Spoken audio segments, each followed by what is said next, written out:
Кино эхлэх мөчөөс л ээж гих дүрийн цаана ямар нэгэн нууц байгааг тэр яг үндэ өөрийгөө танилцуулж буйшгээ энгийн хүн биш гэдгийг мэдрүүлж эхэлдэг. Түүний нэрийг дуудахад өчүүхэн хоцорч хариулах жижигхэн деталь нь хүртэл ямар нэг нууцыг агуулж буй бэлдэх. Цаашдаа зөвхөн үзэгч бус киноны босод өрөвдөж түүнд эргэлзэж эхэлдэг бөгөөд хоёрт мөнгө тээврийн компани дотор урагч байж магадгүйгийнх яриа байн гардаг. Frat of Man кино бол 2021 онд найруулагч Guy Ritchie болон жүжигчин Jason Statham нарын олон жилийн дараа эргэж нэгдсэн өшөө авалт уур хилэнгийн тухай өгүүлэх маш хүчрхэг бараан уур амьсгалтай тулаанд кино юм. Киноны хамгийн сонирхолтой тал нь үйл явдал үргэлжилсэн байдлаар биш өөр өнцгөөс хэсэгчлэн харуулдаг бүтц билээ.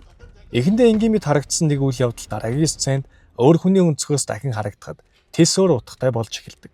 Үүнээс болж үзэгчид киноны турш хэн үнэн ярьж байна бэ? Хэн юу нууж байна вэ гэж байн эргэлцсээр байдаг. Кино өшөө авалтыг баатарлаг зүйл мэд харуулахгүй. Харин ч эсрэгээрээ хүнийг дотроос нь хоосолж амьд атлаа уршуулгүй нэгэн болгож хуургадаг гэдгийг харуулдаг. Jason Statham-ийн 50 атлаа аим шиг төрүүлэн дүрээ гаргасан байдал нь энэ санааг маш хүчтэй мэдрүүлдэг билээ. Мөн киноны акшн хэсгүүд маш хүчтэй.